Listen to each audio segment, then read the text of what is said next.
Welcome to the final report from Season 2 of the WTRL Zwift Racing League. This report is on Division B5 of the EMEA East Group for the Herd of Blazing Bidets, Race 8, doing a team time trial on the Greatest London Flat course. Not going to spend too much time going through the course. It's 31.1 kilometers, mostly flat. There's no points or preems or anything. And we're racing around London, so here's a nice shot of the team going around London for your viewing pleasure. The roster for today's race featured Oliver Pearson here on the green bike and white and red hat, Mike Buggy in the white helmet, Joel Shattuck just behind him, no helmet, Chris Greenland there in the orange hat just behind him, and then that's me bringing up the rear in the green team time trial helmet. Our roster was also supposed to have one additional rider, Brian O'Connor. He had, in true Zwift fashion, some technical difficulties, didn't get out of the pen on time, ended up off the back, and so got to do a little free pedal around and helped us with some DS duties throughout the race.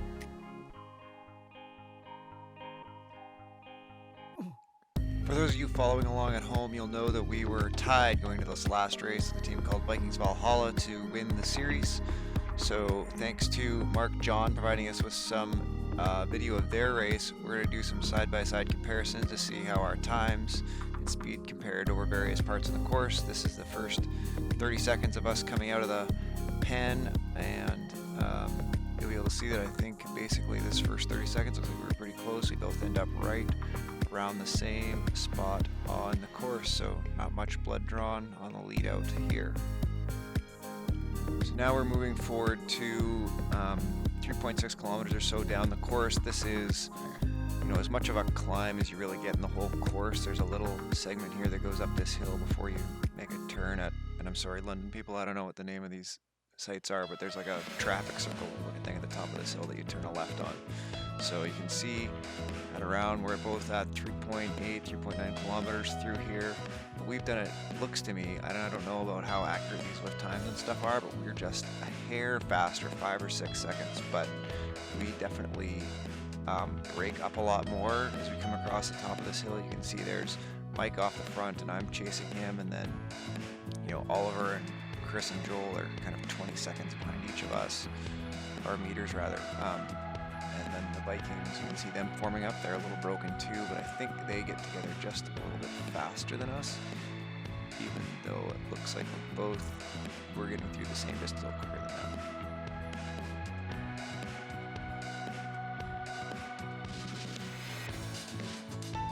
So here's another spot just where we had, again, we're both reaching a comparable spot on the course together at about the same time.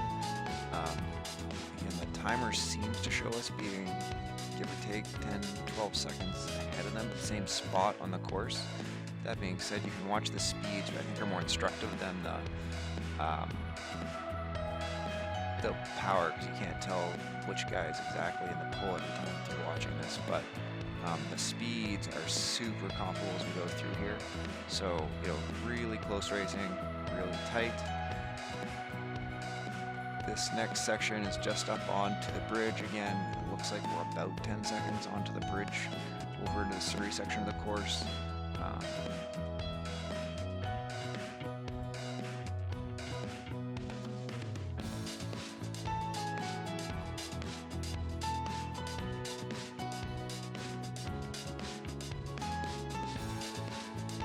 Now we're showing both teams over into the Surrey part. This is another part of the course where there's actually a few hills that we had to pedal through. Not too long or too steep, but more than certainly the pure flats back in the city. The curious thing here, and I don't again know how all this necessarily works on the Zwift tech side, but you can see that as we get through sort of similar parts in the course that the grades are different. So like we're sitting at the 19.3 kilometer mark here, and we've picked up pace. You can see at the start of the hit, we were both at 19.1. When they get to 19.3, they're like going downhill 2%. So and some of this might be the difference in grades and stuff, but it looks like, if you're looking at the timing, somewhere between the bridge and this part here, which is only about 2 kilometers, they managed to make up 20 seconds on us, or 30 seconds on us, which is a bit surprising, but yeah, this part it's a bit funny to me how the difference in the grades and the distances seem to come out in this part of the clip.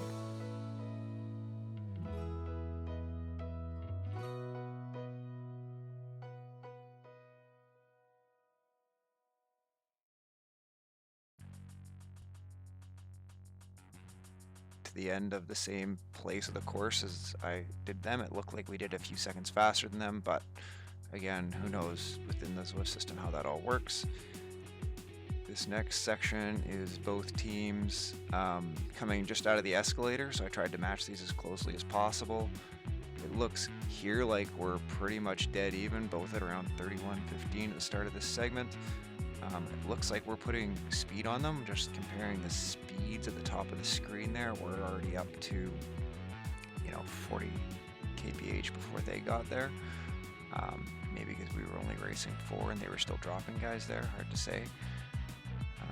But when we both get across the bridge here, it looks like we're just a little bit faster than them based on my viewing of this. But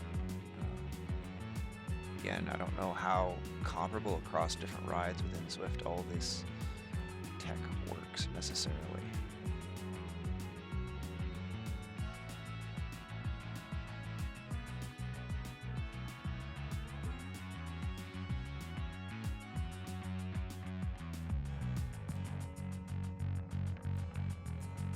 Just after we crossed the bridge here, Ollie said that he was feeling pretty spent. He'd taken some really good hard pulls and called her a day, and then just dropped back and gave us a little bit more intel on where the rest of the teams were and stuff like that for time gaps and the rest. So well done by Ollie.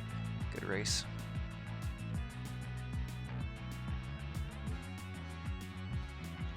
Alright, so this is the two teams. I believe I've narrowed in where we're at the same spot on the second climb up the hill. The curious thing, of course, is that showing the Vikings being 400 meters up the road further than us, even though it appears like we're at the exact same spot on the course here. Anyway, it looks like they might have 1 or 2 seconds on us by time at the spot on the course, but I don't quite understand from a Zwift perspective how that is the case. In any event, you'll see again as we make the turn here at the top of this hill and we head off towards Westminster and Westminster Abbey, we break up again, and so do the Vikings a bit, but I think they do a little better job of regrouping than us as they come down the hill here.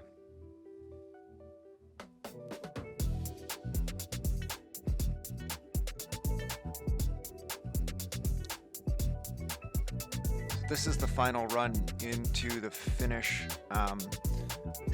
Again, you can see that their Vikings are showing as being 400 meters further up the road than us, even though it appears to me like we're in the exact same spot on the course. It is showing them then at the same time with about a 10-second lead. Interestingly enough. Our speeds here, you'll start to see the difference in the speed between the two of them, but at the same time they're making a pass on these guys, and this is not to impugn or say there's anything, but I do wonder, and foreshadowing ahead, we finished second in this race. The Vikings beat us by about 22nd, but you'll really see the speed difference here as they come up making this pass on the team in front of them. Obviously it's hard to compare the exact watts. Maybe they were just out pedaling us, but they're gonna end up bunched up with this team for a whole difference, and you can see like they're doing like 5 kilometers an hour faster than us here, and that speed difference really holds up across this whole finishing segment on the red pavement. So they ended up beating us. Maybe it was all just this speed here at the end, because it was pretty tight till this last segment for sure. So tough one. We've already seen little clips of Ollie and Brian, guys who raced with all season. Super happy to race with you guys. You were lots of fun. These 4 guys here in this final group with us, I think except for maybe one race where Joel had some problems, I think the 4 of us raced all 8 races together. So Mike was our super sprinter who just, I think, probably either won or finished in the top 3 in every sprint in the whole series. Maybe one he didn't contest in the Sprint of Palooza in Richmond. Joel was our super climber who was always in the top 10 on every hill in the whole course. And then I think Chris was our lead out specialist who was taking the chance to try and lead out into every sprint. And then I just tried to make sure that we all had fun, and it was a really fun series. I was really happy to do it with these guys. I hope you guys all had fun, and I hope that we get to get out in some more races later. Thanks to the Herd for putting the Herd group together. Thanks to WTRL for putting the Racing League together. Thanks to all my teammates, including, we had Becca and John Zanner out for a couple races this season too, so thanks to them for racing with us this season. Take care, everyone. Thanks for watching.